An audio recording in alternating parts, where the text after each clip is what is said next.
Oke. Jelas ya Ibu ya. Oke, baik. Selanjutnya Ibu silakan. Terima kasih. Nama saya Asy Widyastuti. Pada ayat ke-65 dijelaskan bahwa berada dalam kelompok yang bertentangan adalah azab. Berada di dalam kelompok yang bertentangan adalah azab. Mohon penjelasan lebih lanjut, karena pada dasarnya dalam setiap komunitas selalu saja ada perbedaan pendapat. Terima kasih. Perbedaan pendapat tidak bisa dihindari. Pasti ada. Tetapi pertengkaran bisa dihindari. Saya ambil contoh. Kalau kita kejamuan perkawinan, semakin kaya yang menjamu, semakin banyak ragam jamuannya. Ya.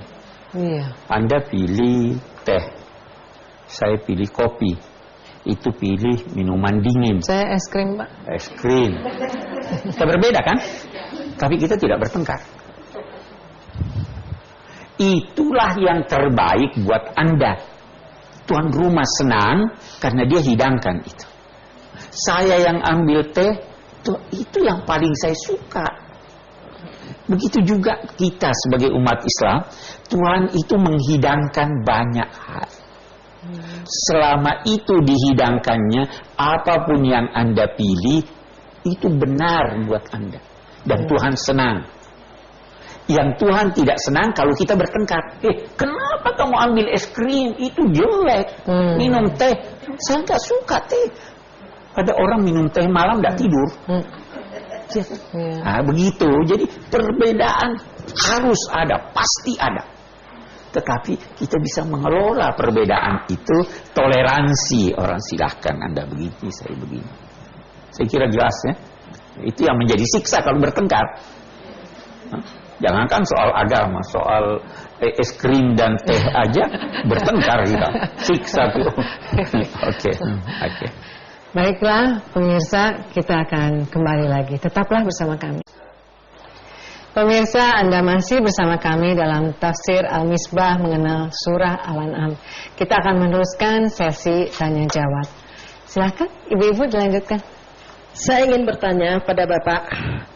Berbicara tentang agama harus memiliki pijakan yang berdasar. Tadi saya sudah mendengar bahwa Bapak telah menjelaskan apa kriteria pijakan yang memiliki dasar dan siapa yang berhak menetapkan bahwa pijakan tersebut memiliki dasar yang benar atau salah, Pak. Terima kasih. Kalau agama, kita bicara agama, tuntunan agama, pijakannya itu Al-Quran dan Sunnah. Ada ulama menambahkan kesepakatan ulama. Ada juga yang menambahkan lagi analogi yang benar. Kalau ada suatu tuntunan atau ketetapan atau apapun yang bertentangan dengan Al-Quran, itu berarti tidak punya pijakan. Kalau bertentangan dengan sunnah Nabi, hadis Nabi yang sahih, itu juga bukan memiliki pijakan. Kalau ada tuntunan agama yang bertentangan dengan kesepakatan selama ini, itu juga tidak mempunyai pijakan. Ya, jadi itu anunya. Jadi kalau asbun, asal bunyi. Asbun. Apa dasarnya Anda berkata demikian? Saya kira itu, Bu, ya. Oke. Selanjutnya, Ibu. Nama saya Ana Putri. Saya ingin bertanya, bagaimana cara Rasulullah mengelola perbedaan pendapat di antara para sahabatnya yang sama-sama memiliki dasar pijakan pendapatnya masing-masing, Pak? Terima kasih. Bagus. Pada umumnya, perbedaan yang terjadi antar para sahabat itu ditoleransi oleh Nabi, dianggap semua benar. Nah, seperti itu tadi, ya. Suatu ketika Nabi berpesan begini, semua berpegang pada pijakan yang ada.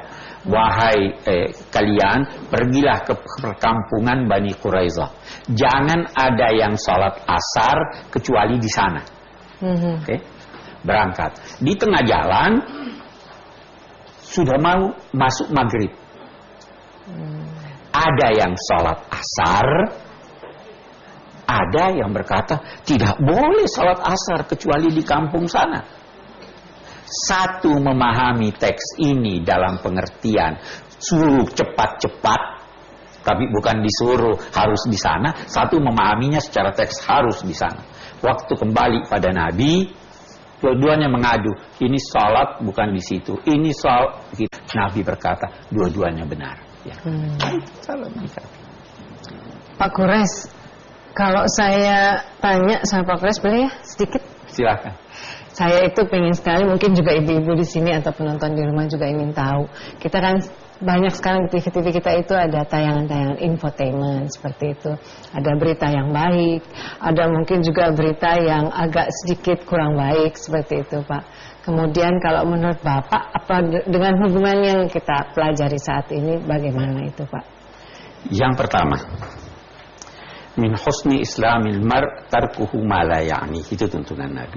Salah satu bukti baiknya keislaman seseorang meninggalkan apa yang tidak ada urusan dia dengan itu. Ada urusan saya dengan ini, tinggalkan aja. Itu satu. Yang kedua, saya kira ini bisa menjadi kesimpulan dari apa yang kita bahas ini. Yang kedua, Islam melarang membeberkan aib orang.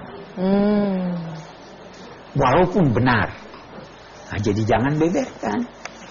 Karena itu tadi saya katakan kalau ada begitu, mestinya itu tidak diumumkan. Tapi kalau ada apa boleh buat, tinggalkan. Cari channel lain, cari channel Metro aja. Ada infotainment di Metro, ya kan? Saya kira itu. Oke, baik. Terima kasih Pak Kures. Ibu-ibu sangat menarik sekali, tapi kita mungkin cukupi dulu sampai di sini. Dan pemirsa, demikianlah pembahasan ayat-ayat dari surat Al-An'am yang diantaranya memerintahkan kita agar jangan ikut terlibat dalam kedurhakaan. Semoga melalui pertemuan ini kita dapat berkah dari Allah Subhanahu wa Ta'ala, dan insya Allah kita akan bertemu lagi dalam program Tafsir Al-Misbah mengenal surat Al-An'am bersama Pak Kures Shihab pada episode yang berikutnya. Wassalamualaikum warahmatullahi wabarakatuh.